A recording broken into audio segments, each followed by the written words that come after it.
Listen, oh, listen, guys, listen and share very widely. Tag to your group, share to your friends. Listen, let it go viral. Very important. Nigeria is gone. Nigeria is gone.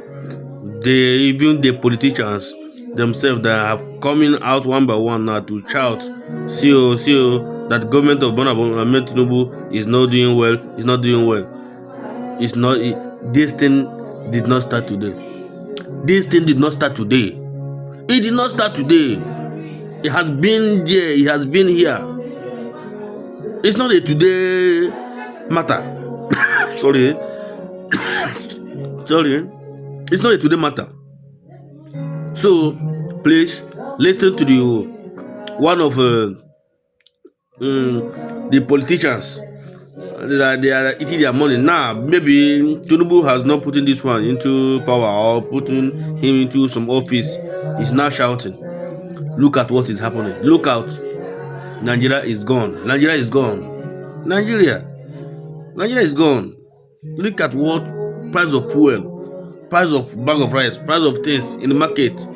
Very, very, very, very no. Listen by yourself. Listen. No, they have something coming. You know, NASA has told them there's going to be a call out.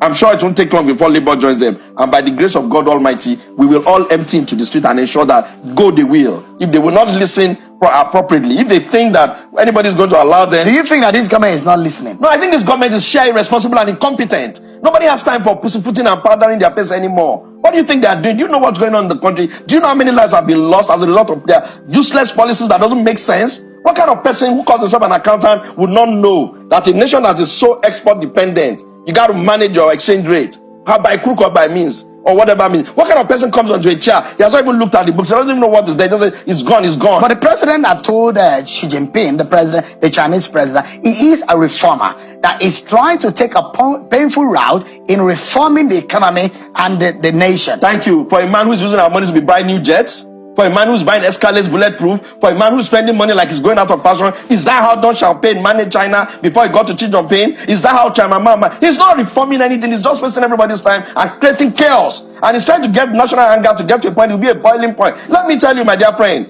everywhere you have seen a tipping point where people have just said enough, it has always been one senseless government policy after the other, with their lackeys coming to say, oh, it's okay. You are forgetting that we're talking about human lives here. We're talking about people's hunger. We're talking about the cost of living of the Nigerian people. What is their excuse?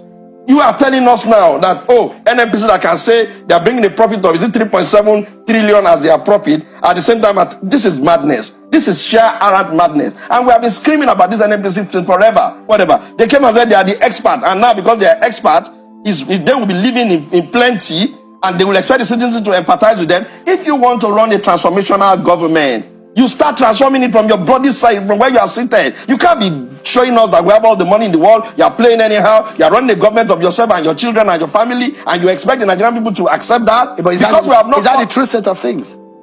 When was the last time you ever saw that they were swearing in an attorney general and the child of the president is there in the place? Ask who? In what capacity? Does that affect the economy?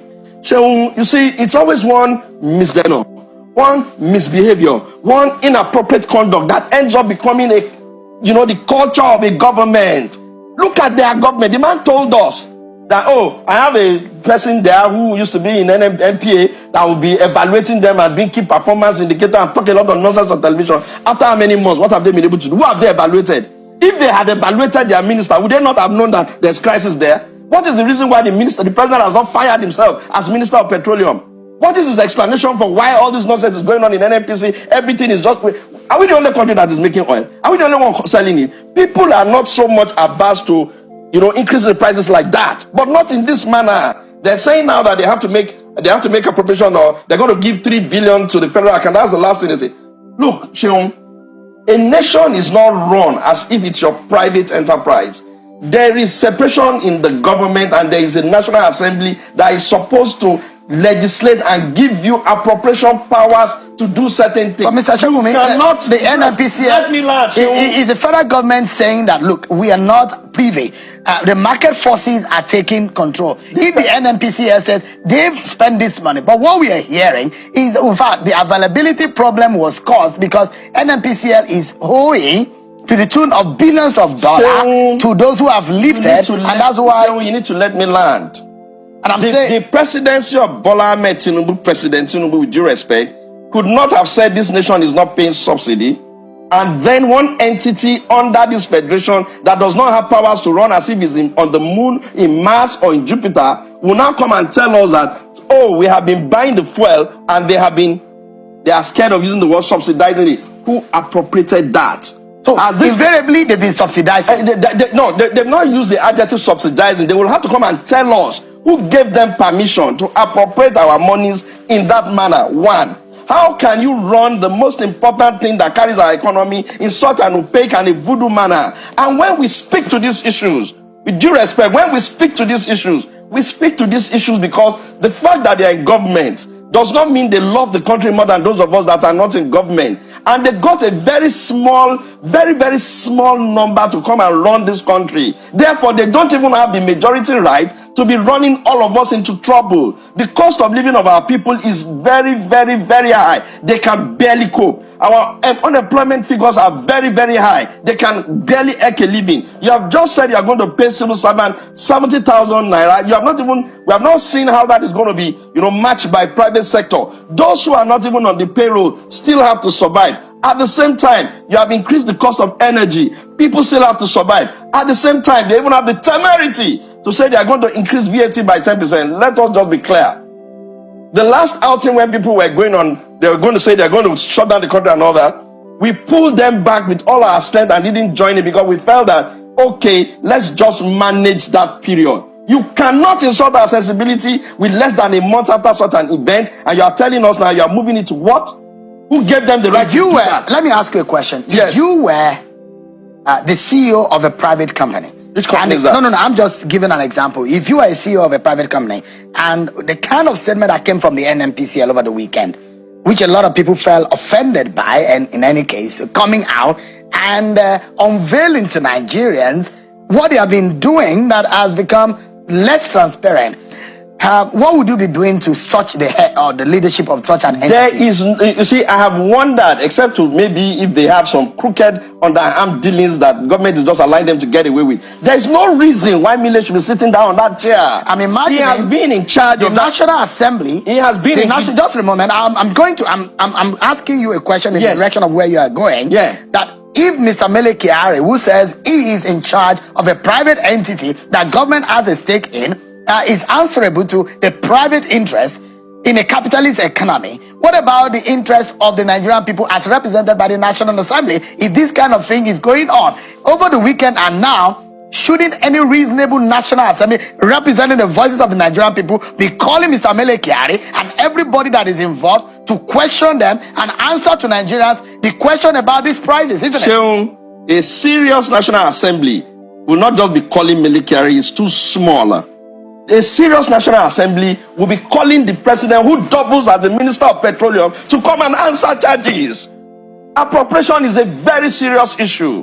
One of the easiest ways to get yourself into impeachment is for you to abuse your responsibility and authority. Somebody has some serious explaining to do. I ask you, is the NNPC, whether it is privatized or not, running our national asset of crude and all of that on its own whims and caprice?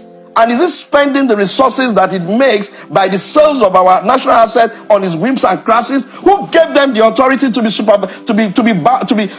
balancing up the books and the numbers? How come they could have told us that there's no subsidy, and they're coming out to tell us not only have there been subsidy, they're telling us we are even owing to the tune of almost $6 billion, and then to slap us in the face in a most annoying and unfeeling manner, they're telling us they're going to change the price just like that. Hold on, Mr. Oshowome. We're going to go on a break just in a moment, but I like to also balance this conversation because the presidency has been reacting about these subsidies that you're talking about. And this is what Mr. Bayo Nanuga said. He said, and I quote, "The Tinubu government did not lie about fuel subsidies. I have read a series of articles attacking the federal government for not telling the truth about fuel subsidy payments, following NNPC Limited's admittance that it was owing suppliers some $6 billion US. The truth is that there is no discovery, no lie uncovered. The government has been faithful to its policy that it was no longer going to pay fuel subsidies since President Tinubu announced the deregulation of the PMS sector on the 29 May 2023. Since then, subsidy provisions have disappeared from the budget. It was not in the supplementary budget of 2023, not in the 2024 budget, and the amended 2024 budget. How do you react to that? They're acting in a more annoying manner. It means that not only are they spending without appropriation, they are even spending money that nobody knows where they are getting it from. So when people say our oils are stolen, our oils are not made, we are not auditing it well, we don't know how much we've made, why would you be disappointed when the people that are in charge of the government have the temerity to be telling us that NNPC has been spending that much money on whose authority and by whose approval? The presidency has said we do not know anything about it. Really? They say that is an impeachable offense. The man doubles as the minister of petroleum. But they said that it has been deregulated. That your grandfather was a thief. Does that mean if your father steals a goat, they will not accuse him of being a thief? That was what happened then. This we're talking about now. I just told you the figures and how much we were selling it then. 97 naira. And how much are they telling us come and buy it today? Can the Nigerians even afford it? It's one thing for you to be running a for-profit country in the midst of people that get enough wages that they can get by. You want to run a for maximum profit country so that you can sickle in money, share it with the states and local government without the commensurate ability to supervise and know what they are doing with the money, and the Nigerian citizens will be the one bleeding. They have something coming. All right. And they will be shocked at what will come at them.